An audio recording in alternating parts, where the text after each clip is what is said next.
also a little bit about like obviously more. And then if you this is part of no. There's one part, like from part A to part B, and one for one well and one about the new part of the and then one on post for the local part. So because the whole family dinner and obviously the family dinner, because like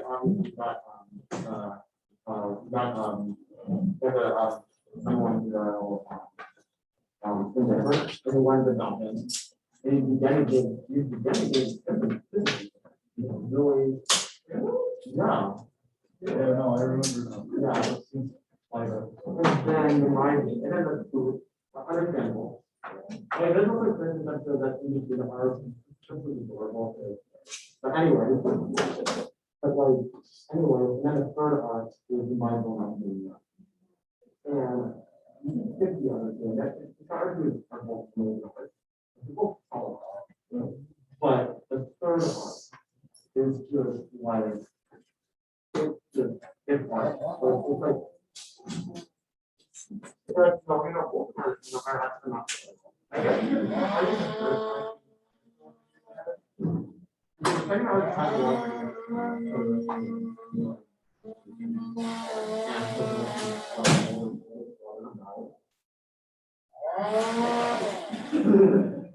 and but like then you learn about that. And then first you learn about like there's about more. So but like sometimes it's a little but the third art you need to watch it all. It's like it's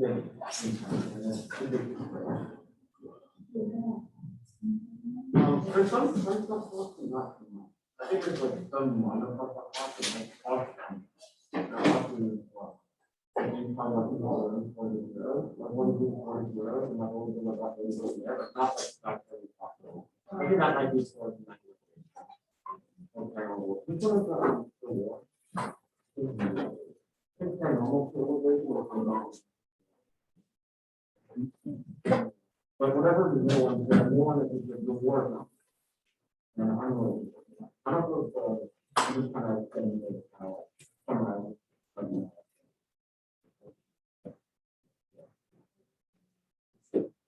I got a couple things for you. That's on. And then bring that yes.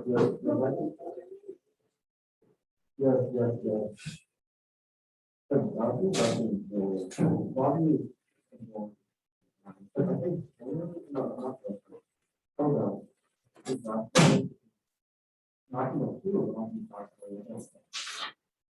it was just and I'm gonna think a lot about this.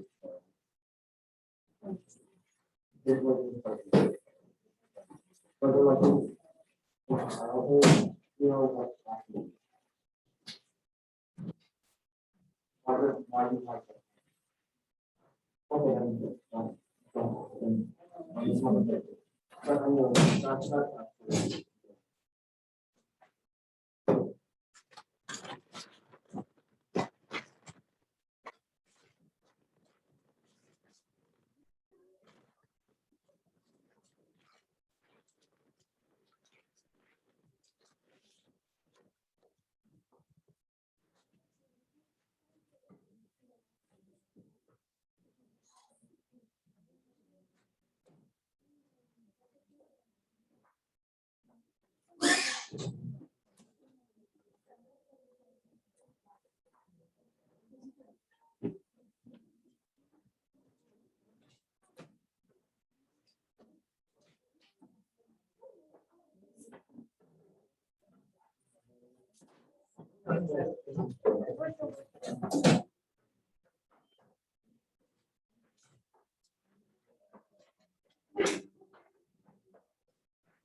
No, I don't know what she was doing. I don't know how she was doing.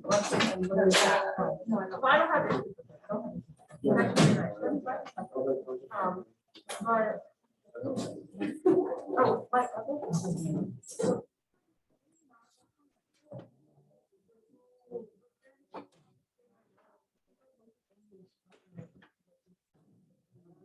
I'm not this more.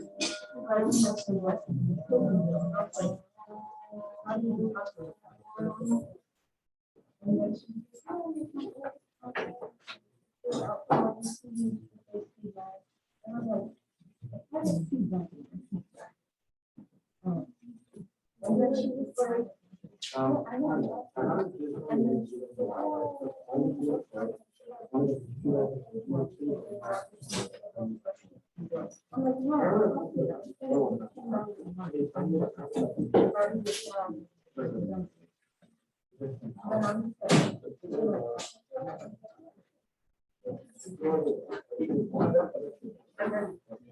Everyone always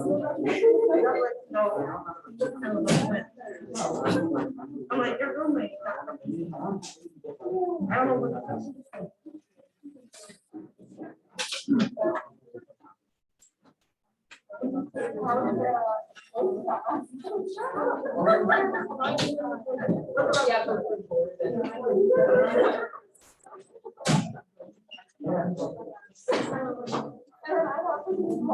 Yeah, she was. Like, why doesn't your friend just do it? Like, no, doesn't want to. Like, I'm gonna leave her now. Like,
Morning. Morning. Hi, how are you?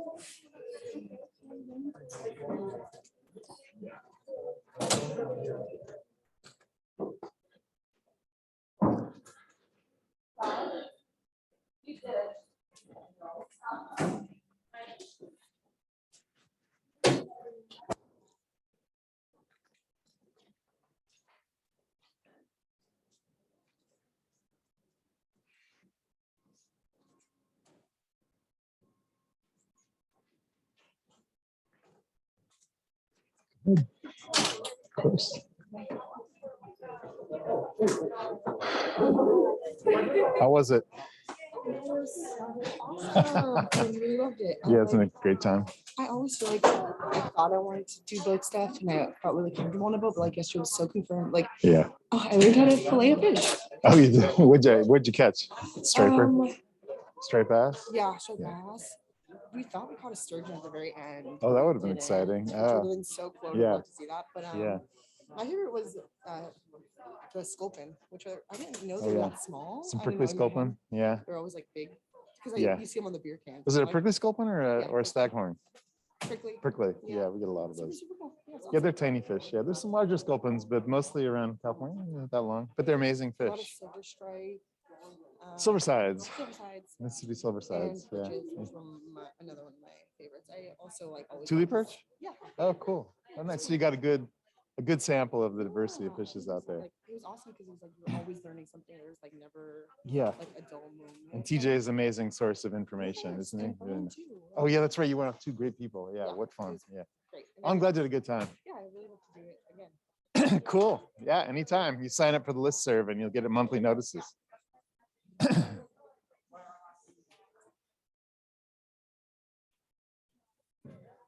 Hey, good morning. Hello? Can you hear? Yes, sort of. Does it work? Kind of. I'll turn it up. Kinda.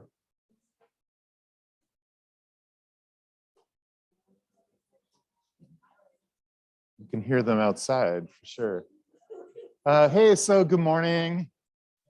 The peer reviews are due tonight before midnight. When you get the peer reviews, you know what I really recommend as soon as you can, take a look at them, review the damage, and then just put them away. Lick your wounds and nurse your fallen pride, and then come back in a day or two. That's what I do when I get peer reviews. It just cuts. And you just have to accept that the peer reviewers, they're the persons who are trying to receive the knowledge that you passed on and you didn't quite make it. There's that sender-receiver dynamic. And so take some time, hear what they have to say. You might differ. If this was a formal paper process, you would submit your revised paper back to the publisher with a letter to the reviewers and the editor. And you would state how you changed things in your paper. And if you had a principled reason not to change something because you just flat out disagreed, you would state why. You don't have to do that here. But that process of going through and understanding what the reviewers are saying and then reciting it back helps to kind of, in real life, helps to ameliorate some of the sting of it. It's for you, most of the reviews I think will be pretty kind. And just accept that you're not a great writer yet, like none of us are. And then take those, give it a day, come back to it. And then you've got, as from Friday, you've got a week from Friday to finish it up. And from what I saw, like most of you are in pretty good shape. So, take in the peer reviews, crank it out. Friday, we're done, and we'll have a little break as we head into midterms and that sort of thing. We have a slight schedule change. Jacob Katz is not coming on Monday. He's coming this Friday. And if you're coming in person already, great. If you're remote or you're planning on being remote, even though we have a monsoon coming in, it might be worth coming in person because Jacob is very dynamic. He works for CalTrout. He's one of their senior scientists, and he works with a lot of people. He's just really fun to watch in person, I have to say. So if you can make it in person, I do recommend it. He will be here, which is nice. A guest speaker who's actually showing up in person. So because I want to give Jake a maximum amount of time in the classroom, the quiz, there will be the quiz on Friday, but it'll be an at-home thing. And I'll open it up. You know what? I'll just open it up in the morning and you'll have all day to work on it, okay? And the questions are going to be mostly taxonomy through what we're talking about today. We're adding just the Cyrilliforms and the Cypriniforms today. And so I won't ask detailed questions about those last two groups, but I'll ask more detailed questions about the others. It'll just be a 10-question quiz. Also on Friday is this optional lecture for extra credit if you want. We're going to be streaming it. If you can either zoom in simultaneously on Zoom from wherever you are, and we'll take note of that you're there. And appropriate credits to you, that's like worth 5 points, participation/quiz grades. Or you can show up in person in the fish lab in academic surge over at WFC. And then I already said the final papers too. Okay, that's where we're heading. And then today, I want to talk about, so today we're continuing with the Ostariophysids. And we already talked about the Gonorhynchiformes and the Pteraciforms, the tetras, and the Gymnotiforms, right? The knife fish. The Gonorhynchiformes are the milkfish. Today we're going to talk about Cypriniforms and Siluriforms. And the next time we meet, next week, after Jake is here, we're going to jump into the, whoops. Sorry, let me get the pointer up here. Bummer. Okay, so we're going to jump into the, apologies. There it is. Okay. We'll jump into the Protocanthopterygia. And this doesn't work. Come on.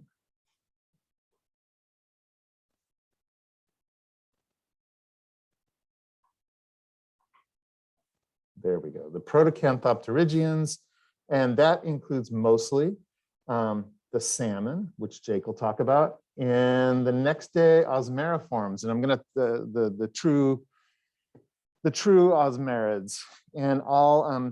So we'll talk about conservation of salmon on Friday, and then I'll continue with salmon life cycle and conservation on Monday, and then on Wednesday I'll talk about Osmeriforms, including delta smelt, which is so we're gonna go move away from the taxonomic hazing that all fish biologists have to go through, and a little bit more into some, we'll pause to talk about conservation for these groups.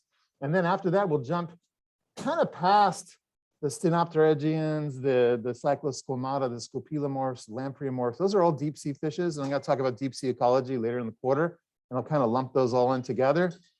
And we'll glance into the Paracanthopterygians because that's an important fishery cod. The gadiforms are the codfish.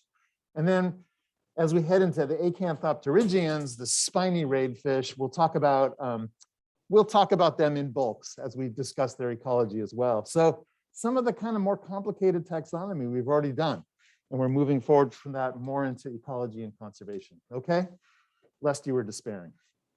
So Siluriforms, these are the catfishes. It's a very diverse, very widely distributed group. There's global representation of these fishes. There's about 3,000 species. And they have a very rudimentary maxilla. It's a very simple maxilla, unlike the more sophisticated ones that we've seen in these groups with the premaxilla that swings out. They have more of a gaping jaw. It's a more reduced feature. They have an adipose fin, which is, if you remember, when we were talking about taxonomy, the adipose fin is a small dorsal fin behind the dorsal and before the caudal. It tends to be really fleshy and very nervose, right? So lots of synapses there to probably to detect water current and movement to assist in navigation. And for some reason, it pops up again in this group where it's typically found in the salmonids. It pops up in this group in an almost random fashion, even though they're somewhat distant. These fish also have spine-like rays. They're not true spines like we see in the spiny rayed fishes later on, but these are spine-like rays that are mostly defensive. Some of them are actually venomous. Even the ones that aren't venomous, they have these teeth, these like rough edges in them. And so when they stick you, it just deposits a bunch of bacteria and it hurts forever. And sometimes it gets infected and then you get fish finger or seal finger. So it's a very effective defensive mechanism. They have a really highly developed sensory mechanisms around the mouth. Those barbels are saturated with taste buds and or chemoreceptors is a better way to phrase it. And they have a well-developed electroreception system as well. This is gonna be hard. Hey. Hey, hey, man. He can't hear me, but I can hear him. We'll see how it goes. Actually, I could move to the other side of the room, but they forced me in the corner here. They're generally freshwater. They're mostly tropical or warm water or subtropical, and a few marine species or estuarine species. The main group that you're probably familiar with living here in California are the Ictalurids. Although California does not have any native catfish, and I go back to this plot here, you'll notice that west of the Rockies, catfish are not really distributed. There's actually there might be a marine population down in the Southern California that I'm not familiar with, but in general, California has no catfish, a topic that we'll come back to shortly. But we have lots of invasive catfish that are from the southeast Mississippi basin that live out here. They're mostly in the family Ictaluridae, which includes the bullheads, the catfishes, and mad toms.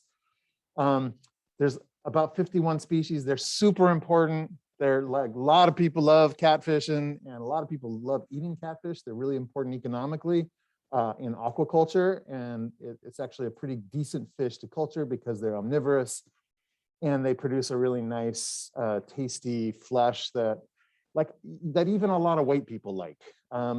Just because, yeah, culturally, white people seem to be really constrained about their fish intakes. They like bland fishes. And so, so catfish suit that need, along with things like salmon, right? And these are a common fish found around here. These are channel catfish. Channel catfish were really abundant in Pewter Creek until the last drought. And I don't know, it's probably because of heat, they were forced out. I don't know if they've recolonized it, but next Saturday when we're out there, we might see some cats. I don't know if they'll be this big, but these are kind of some monsters. So you can see that the distribution map up here shows in yellow. This is the Mississippi Basin is their main range. And then all in brown are the places they've been introduced. Again, because people like catfish, they like to eat them, they like to fish for them, and so they've introduced them all across the country, and they've taken very well to the habitats that are available to them because of they're sort of broadly adaptable. And so here's a weird thing, this is the dynamics of invasion, right? Some of these introduced species do much better here than they do in their native habitats. So this guy a couple of years ago caught this giant channel catfish up in Clear Lake, of all places, up in Northern California. And it's much larger than the catfish that would be found in its normal range in the river basin, but they do quite well. Same thing with these blue catfish, also from the Mississippi Basin down right on to the Atlantic coast of Mexico. In a reservoir, a water storage reservoir, these monsters were caught. And it's just sometimes invasive species are so broadly adapted that they're able to capitalize on new environments, particularly in a reservoir kind of situation where there's not much competition. Or just in Clear Lake, which is a really kind of damaged environment, anthropocentrically changed.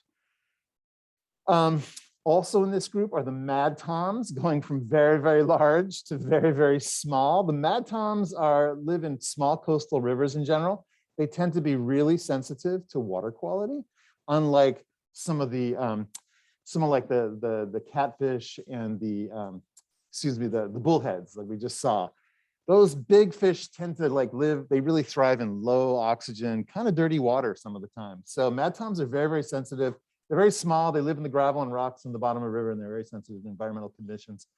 And there's a whole bunch of different types. They're super tiny, and some of them are extraordinarily beautiful, like these piebald mad toms, which again are in the Mississippi drainage. Another family, switching families now, are the Loricaridae. These are the armored catfish. And if you're an aquarist or if you've ever been in an aquarium store, you'll see these fish. They're called the Plecostomi, and there's many species. They're a tropical fish. There's probably over 700 species, many of which have not been described because they're one of these cryptic tropical species, mostly from South America. And they have they're called armored catfish because they have these pretty bony plates on the top of their head. They've got these bony plates in addition to the spines. And then they have these sucker mouths, and they can use the sucking mouths to attach onto rocks or on the side of the aquaria. You can see them working the side of the aquaria, trying to scrape off whatever kind of algae or organic debris is clinging to the side. And so some people try to use them to clean the side of their aquarium and keep it clean, but mostly they're working the plants and stuff growing on rocks and stuff. And in their native environment, they're sort of vacuum cleaners. They clean up the aftermath, the remains of what's left in the floodplain system in the Amazon. So again, the Amazon goes through these cycles of drought and monsoon. And it's actually a very resources, like carbon resources and nitrogen are a limiting factor there. So most of the biomass is held up in the forest canopy. The soils are pretty thin, pretty depauperate. So when something falls in the forest, in the tropical rainforest, there's a whole bunch of animals. There's insects, there's mammals, there's birds, and in flood season, there's fishes that'll come in and take advantage of it. And so there tends to be a real limitation on food, even though it's so diverse and there's so much biomass there. Food that does hit the ground or hit the water is quickly consumed. And so these catfish have evolved into a niche where they're kind of sucking up the remains by scraping the rocks. And so oftentimes the river systems outside of the flood season will be very, very clean in the tropics because every particle of nutrients, every little bit of carbon is sucked up and consumed. And then finally, the dreaded Candiru catfish, worth noting just because it's the source of great myths. And the thing with the dreaded Candiru is that presumably, if you're swimming or if you pee in the water, this is a deep threat to men everywhere because men feel like we can stand up and pee and mark our space wherever we are. And so not in the Amazon though, because in the Amazon, if you pee in the river, the catfish will swim up the urine stream and lodge itself into your unit and start sucking your bodily juices. It probably can't really do that. It's physically impossible, but there are a couple of documented cases of people swimming, possibly urinating in the water, or just swimming in the water, and their ecological function is to swim into orifices and lodge themselves in there with their spines, and then basically they're parasites. And apparently it's quite painful to the few people that it's happened to. And but it's a living, and they're reasonably abundant throughout the Amazon basin. And that's like the second time this week I've talked about penises and units. And so I think I'm not going to do that for a while, but I wanted to share this with you. It just sort of occurred to me. Anyway, moving right along. The family Siluridae. Again, bouncing back from the very large to the very, very small, and now to the very large. This is the largest freshwater fish in Europe, especially, well, in Central and Eastern Europe is where it's typically found. And this is not a photoshopped picture. This is actually a real monster catch. Yeah, it's just kind of amazing. In fact, the Wells catfish, it's called the Wells catfish, is something has been something of the subject of myths. So this is a very old, moving into art here for a second, this is a very old woodblock print of a Wells catfish, presumably the size, a fish the size that could swallow a small village and its church. Pictures like this kind of got me wondering, like, there's always fisherman stories, right? People always have a fishing tale where the fish was this big. And there are other pictures like this too, all throughout history, giant fishes. So this is a dusky grouper eating a human being.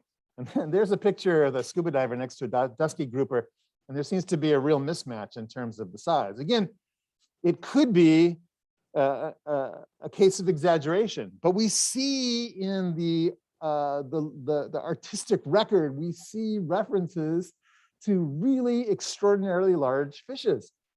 And so some folks did a study, some Italian researchers, of course, because they've got this long historical record. They analyzed 73 Roman mosaics with scenes with fish in them. And then they focused in on just the groupers. And what they suggest is that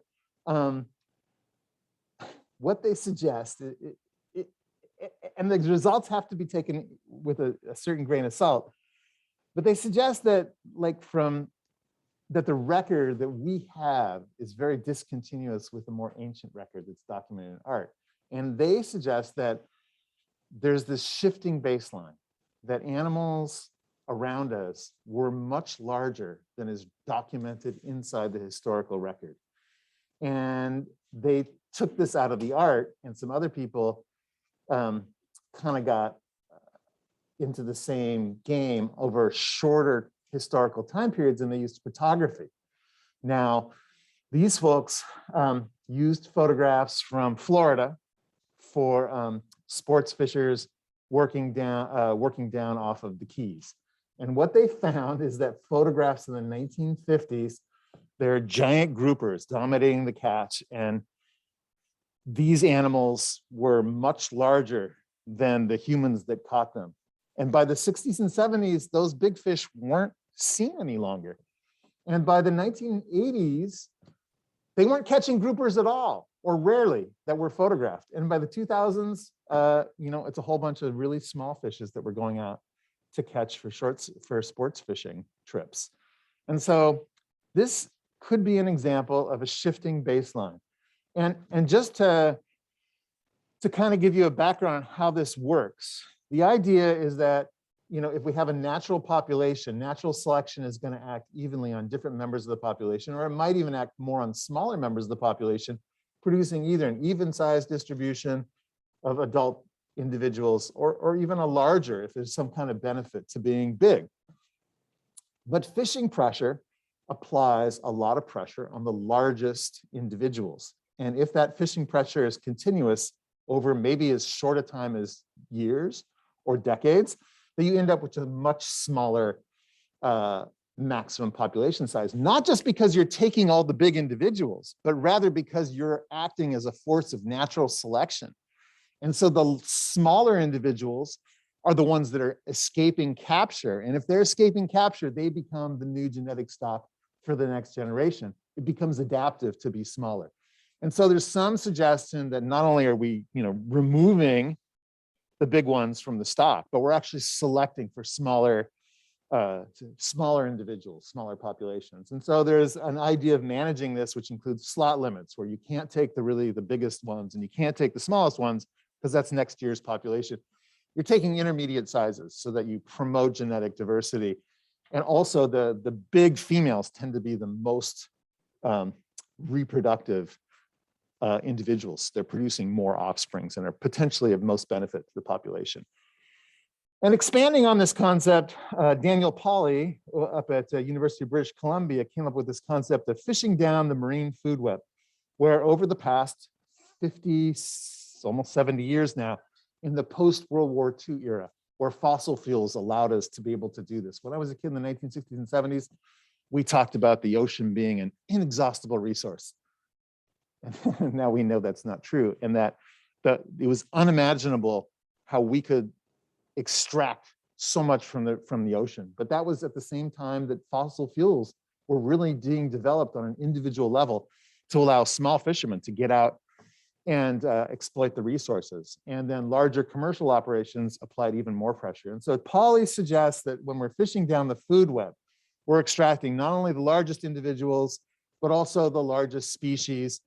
And that selects for smaller species, which is what you saw in those photographs. Smaller species become available. And eventually, as we target our fishing pressure on those smaller species, we're moving more and more to the base of the food web. And he hypothesized that this would increase pressure on invertebrates to take over, pelagic invertebrates. And so that's what's up here in the upper right-hand corner, are jellyfish. Jellyfish are an apex predator. They're non-desirable. And true to his prediction, we have seen an increase in jelly populations, such that some fisheries are dominated by catches of these giant snotty jellies that come up. And they're not really catching a lot of fish in some cases. That's a function of other things as well. Warming, nutrient pollution, Probably other factors are driving it, but there does seem to be this idea of fishing down the food web and shifting baselines appears to be real. And I think that's all I'm going to say about it because of time. I just want, let me just say this too. So, so the analysis that went along with these photos here showed the same thing. So this is the best days catch. That is the number of groupers in a catch. And the number went from the 1940s went from like 20 to 25 down to much smaller, less than 5 by 2000. And then the largest, this is an interesting idea. So the x-axis here is the age of the fisher. And the age of the fisher, the human, the older fishers remembered that their largest catch was much bigger than the younger fishers, right? Again, supporting this idea of shifting baseline. And then the largest grouper ever caught, this is another graph of that using data from creel censuses. You can see that's also declined over the past 50 or 60 years. So it occurs in other species, also in freshwater species. These are peacock cichlids down in Venezuela. And we see that in this, this histogram of the abundance by length, we can see that in an unexploited population, which is the Casaquare River, the unexploited population on average has a much higher, a much longer, they're much longer than in the exploited population, the fish population. And then Andrew Ripple did a study on other freshwater fishes right up in the Midwest. And he found a similar trend for a number of panfishes, which you see in the top row.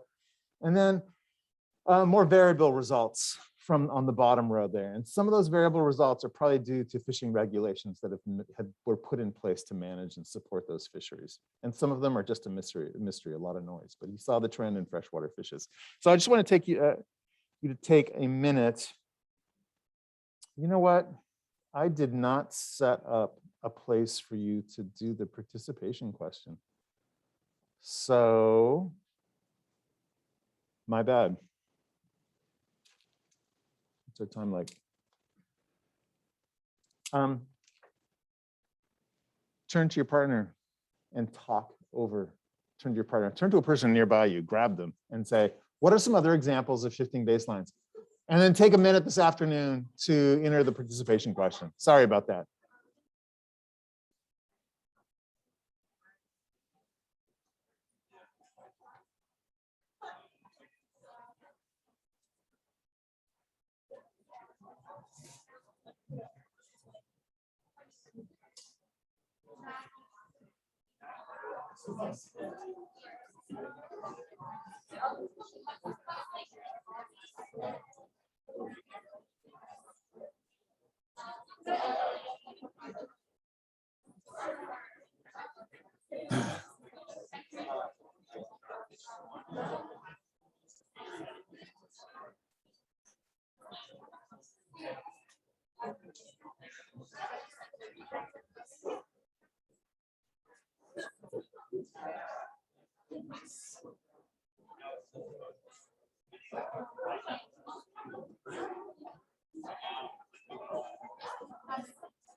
All right, what do you got for me? Anybody come up with any outstanding novel examples, shifting baselines? Can't hear. Okay, so examples. Anyone have a stellar example of an outrageous shifting baseline in your life or something? If there's, yes.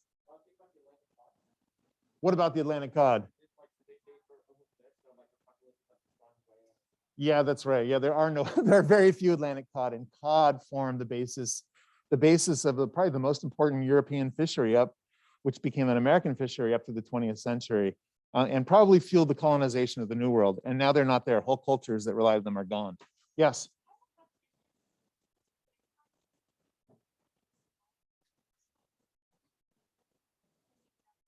Both, right? Because it really, it's really a sociological construct, right? It's a shifting baseline. Your baseline of what there is out there is way different than my baseline.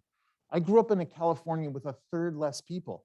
When I was a kid, I could drive to Yosemite and go hiking without making plans 6 months in advance, you know? When I was a kid, you could go walking and there, you know, frankly, there were more birds and mammals and it was easy to see things. They were that, I could go fishing and catch things easier. I could go, I was going to ask you questions and now I'm talking again, but like I could like up off the North Coast, the first time I ever went snorkeling, I went off Van Dam Beach in Mendocino County and there was a massive kelp forest and people were pulling up abalone. And sure, abalone were threatened even then, but there was a kelp forest. And now you go up to, take my kid up to Van Dam, there is no kelp forest there right now because of a dramatic shift with climate change that's occurred in a very short period of time. But to her, if you've never been there, it's just, that's kind of what it is.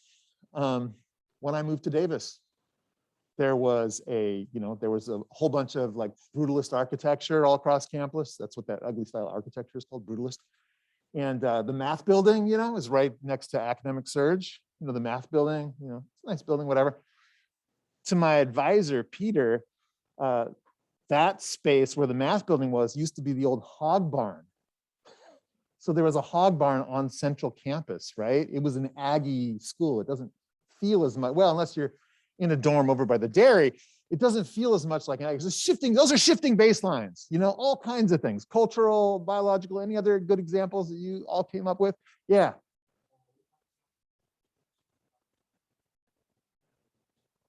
That's right. That's a shifting baseline. Any others? And these can include fish or anything, right? Yeah.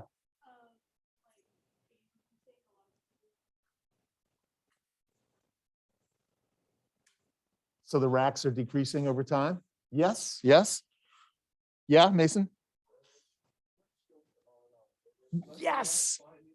Yes, insane. I can drive through the valley. I used to drive the valley on that same trip to Yosemite without getting a reservation in advance, and my windshield would be packed with bug splatter. And now it's clean when I get there. Insane. Did you have one?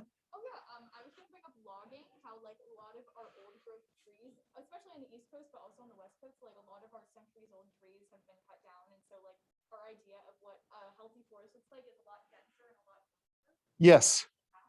Yeah, and they burn too, don't they? Yeah, yeah, right, exactly. All really good examples.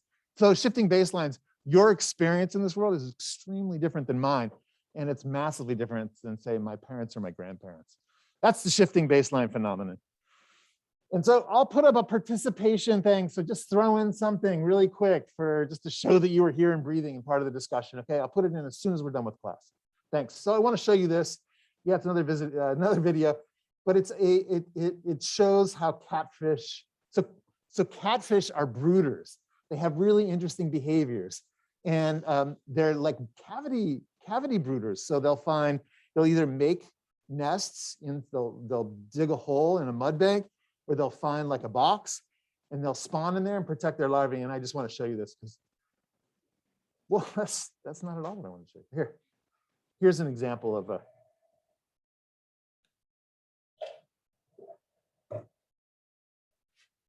This guy's diving. Inside the box is a catfish with a brood. And there she is. And if you look down below her face, you'll see her larvae. There they are. See them all swimming up? She's taking care of her babies in there until they reach a certain point.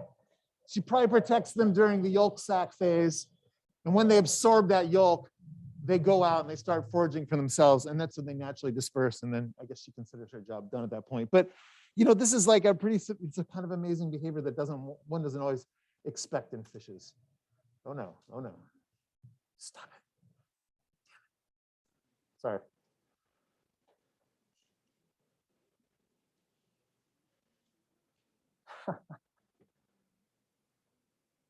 Okay, So that's brooding. And now, so this spawning behavior, the brooding behavior, has led to an interesting cultural phenomenon called noodling. And in a lot of states, it's not legal, but it's increasingly in popularity. It's been increasingly legalized. Why? Because it involves reaching down into a spawning cavity and letting the fish bite your hand, and then you bite back, you grab back, and you pull the fish out. And it's not like great fisheries protocol to attack a female that's brooding, right? You're undermining the population, essentially, the replenishment, the spawning process. But catfish these cats tend to be doing really well. And I'll just show you, there's this kid noodling here. I guess it's worth seeing, you know? Okay, you ready? Anybody? It's game time. Yeah.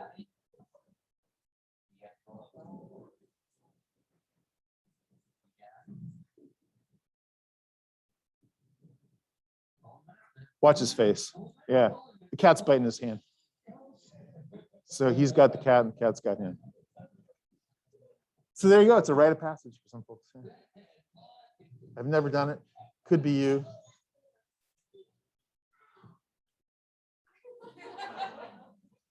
So yeah, people are funny, huh?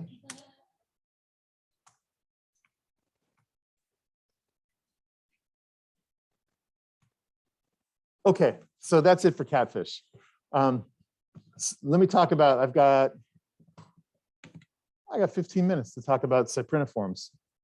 Cypriniforms form the largest fish order, over 4,000 species. There's 5,500 species of mammals on Earth. So there's an extremely large number of these fishes. They've been extremely successful globally. And the unique features of these are the kinethmoid, which is a unique bone found only in these that articulates with the premaxilla. And I'll show you a diagram of that. It increases the suction capacity. If you think of, well, I'll get to that in a second. And they lack teeth on the maxilla and dentary because they have these very well-developed pharyngeal teeth that are on the gill rakers. So this is the kinethmoid bone up here, and it articulates with the premaxilla. So this is with the jaws forward, the maxilla and the dentary. The dentary is open, the maxilla and the premaxilla are extended, and the dentary is a little bone that articulates with the premaxilla here and provides even more flexibility. And what that means is there's a bunch of muscles and connective tissue attached to it. So when that goldfish or that carp sticks out that mouth, it's really noticeable, right? Anyone seen a goldfish knows that their mouth is a like really extreme kind of O shape sticking out. That's partially because it's the kinethmoid bone that provides that more extreme suction, that more flexibility for feeding engineering. And then supporting that, because they don't have teeth on those jaws. Those jaws are mainly for opening and sucking. They have these really well-developed pharyngeal teeth. And if you think back to gills and gill rakers, on the inside of the gill rakers, there's the gills themselves for extracting oxygen. And on the outside, there tend to be these structures called pharyngeal teeth. And sometimes those pharyngeal teeth can actually, they've adapted to move inside and act as these jaws, these biting, grasping jaws that can grind and chew up food before throwing it back into the gullet. And so that's a characteristic of these fishes. And so there was this study, this is part of a study here where they were examining the diversity in pharyngeal teeth in this subfamily from Southeast Asia, covering about 55 million years. And they were using this contrast between sort of the base pharyngeal jaw, the synapomorphies, the things that link them together with these increasing specializations. And what they found, as I understand the paper, is that these hyper specializations in the pharyngeal teeth were corresponded with ecological specialization. So it's the niche that they occupied, of course, drove these structures, even while the exterior of the fish remained remarkably similar. It was this internal feeding process that really drove the change. So one of the main families in this group are the Catastomidae, and hopefully on Pewter Creek, you'll get to meet some. The Sacramento sucker is a very charismatic species down here in the lower left corner. There's actually somebody did a doodle of a sucker with little round glasses and a mustache that looked a lot like Peter Moyle. And everybody loved it, so they put it on caps and on a sweatshirt. And I tried to find a copy of it to show you, and I couldn't find it. But over in the Center for Watershed Sciences, I think there's a few stuck on mirrors and whatnot that you can see, and maybe I'll bring the sweatshirt in sometime. Anyway, sacksuckers have this very charismatic sort of appearance. They have these fleshy papillose lips that, I don't know, for some reason it makes people want to kiss them. Whenever you go out, it seems like somebody pulls up a Sacramento sucker and the person in charge is like, well, now you've got to kiss it. And so it's become this thing here at UC Davis. I'm not sure I really approve, but if you go to Pewter Creek, just either keep your distance or rush in, depending on your own predilection. That's a characteristic. The fleshy papillose lips are a characteristic of the Catastomidae. And those lips are designed with the kinethmoid. Those lips are designed for probing the substrate, right? They pooch out and they just pick up junk that's on the bottom. They're also notable for having tetraploidy. They're very, very a very diverse group with a rich genetic, I guess, a genetic portfolio to pull from. The largest group of the cypriniforms are the Cyprinidae, which are known as the minnows. So minnows are a kind of fish. It's not just a small fish. I think I've mentioned before. There's about 3,000 living and extinct species from all around the world. And they're the second largest family of fishes behind the goby. They're the largest freshwater family. They don't have a stomach. They've got the toothless jaws, and they have these pharyngeal jaws that chew up the food and shoot it down into the digestive tract for absorption. And of course, they have very well-developed hearing because of the Weberian apparatus. If you remember that bony structure that connects to the hearing ossicles with the swim bladder. And an interesting thing to note is that all cyprinids are oviparous, so they're egg layers. The cyprinids are extremely important for aquaculture, especially over the past, I guess, 40 years. There's been a real boom in terms of culturing them. They're easy to culture because they're freshwater. Obviously, people favor them in aquariums. Likewise, they're easy to culture at scale. And so they've become a really important food source for the global population. And in California, we have this really interesting, highly diverse native minnow complex, really. And the minnows here have diversified across a range of niches, especially trophically. So the California blackfish tends to be affiliated with slow moving water and low oxygen conditions. And they tend to feed on just schmutz like plant material and invertebrates on the bottom. Roach and hitch are a very similar species. Morphologically, they tend to feed on insects and other smaller larvae. The split tail tend to be kind of omnivorous. The hardhead, the thick-tailed chub, the tui chub, and the Sacramento pike minnow are all piscivorous, especially the pike minnow and the tui chub, which is now extinct. They're extremely piscivorous fishes. And so they take up this really broad array of niches and roles in the food web that's really not very common for minnows elsewhere, would tend to be lower down on the food web. And the reason for this, excuse me, the reason for this is probably, remember I showed you that map of the distribution of the catfish? There tended to be no catfish that were native west of the Rockies. And there are no sunfish or Centrarchidae west of the Rockies as well. Centrarchidaes are an acanthopterygian fish that we'll spend a whole day talking about, but they tend to be kind of aggressive competitors and foragers and predators. West of the Rockies, they don't exist. And so in California, the minnows have taken up many of the niches that were occupied by these other orders or these other families of fishes. And as a result, we've seen this amazing radiation of minnow diversity, this complex that occurs really kind of only here. And a lot of these fishes will probably get a chance to see down in Pewter Creek as well. Certainly the pike minnow, maybe we'll find a hardhead. The thick-tailed chub is a desert fish. Chances of a split tail are pretty thin, but you could. Hitch and roach, I expect to see, and maybe blackfish. We have a lot of blackfish in the Arboretum too. If you go out with Kim Saining in the Arboretum itself, the blackfish like the low water conditions there. So that's our that's our local minnow complex, which I find really fascinating. And then there's levels of diversity that are nested within this, particularly the California roaches. This is the unfortunately named roach fish. So the roaches we've called them the California roaches, but it turns out that it's actually a complex of species. It may be quite closely related to the hitch.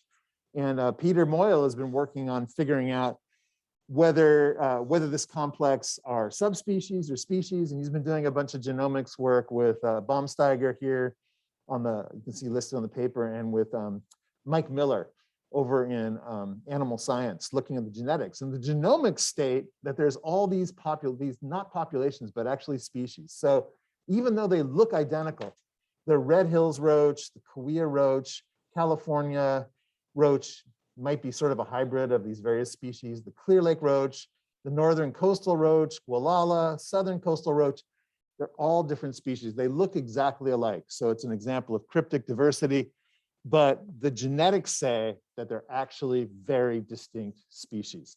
And what I think this is it's kind of evolution in action. California is very young. It's only been around for about 30 million years. And so these species, the minnows, which are the ones that kind of occupied it instead of the centrarchids, instead of the catfish, the minnows have been radiating and diversifying into it. And so I feel like, as my opinion is that as these roach fish, which are very adaptable to different environments, become increasingly separated by changing climate, changing geology, tectonic plates. Over the course of millions of years, they're moving into really distinct species. And as the populations become more isolated, we would expect over the course of millions of years for them to take on more distinct characteristics over time. So it's kind of an example of seeing evolution kind of pot frozen in the middle of its process, which I think is very cool.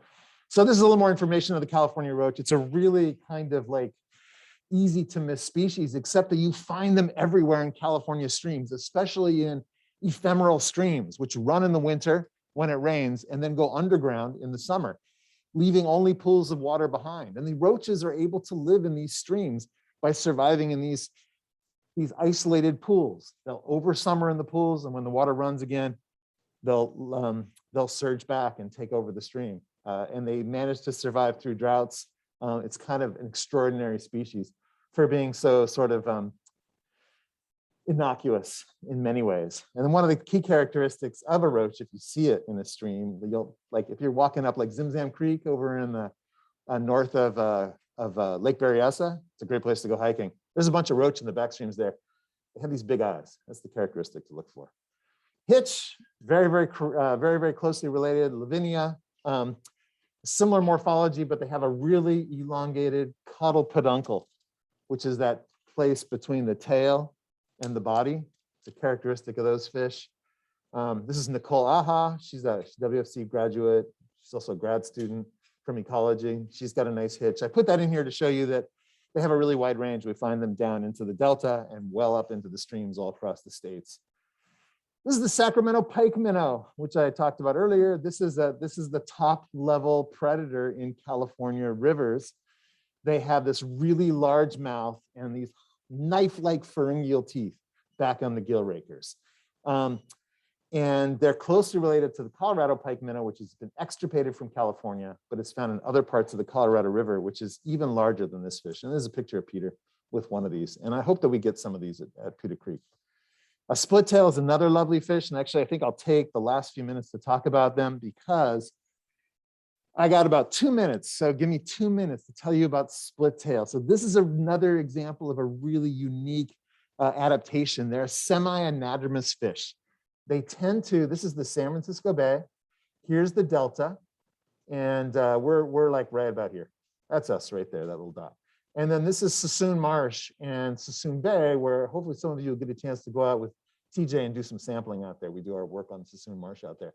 So in the summertime, split tail tend to over summer in the marsh. But when floodplain activity kicks in, when we have really wet winters, then there are a series of floodplains up on the Sutter bypass, the Yolo bypass, which is here but not named, the Cosumnes River, also the Petaluma River and Napa River. They used to go up the San Joaquin River, but too bad the San Joaquin is really hard to get to. So that population has been more or less extirpated.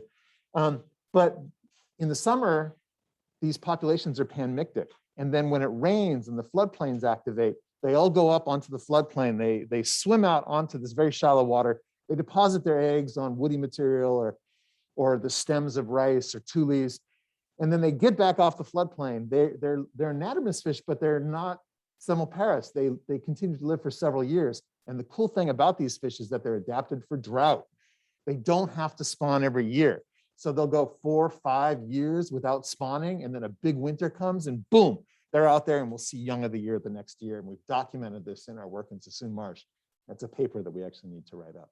So a very cool minnow species that's adapted to the regional conditions of anatomy. And these are the ones that didn't make it. These are some extinct minnows, the Clear Lake split tail, thick tail chub, bony tail, Colorado pike minnow. Extinction happens. We also have a lot of invasive minnows, and I want to talk in the last minute about goldfish in Lake Tahoe. These are invasives, and common carp. We have common carp all over the Arboretum and all over California.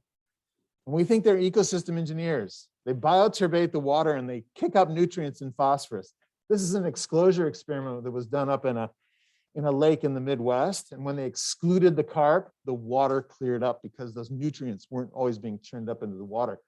And so we wanted to do this in the Arboretum, which has got tons of carp. This is Kim Loop, the lab TA there. And she's been working on a project to evaluate the biomass of carp in the Arboretum and to see if we excluded them, if the water would clear up. That's one of her many projects. And so we don't know what's going to happen. But anyway, that's the end of my lecture. California Republic, Lavinia Republic, minnows forever. Thank you.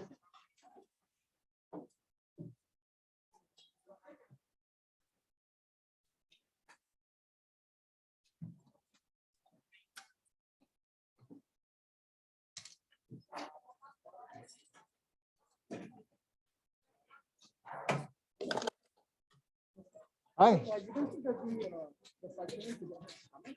So it's a Cyprinid or just a minnow? Just a minnow.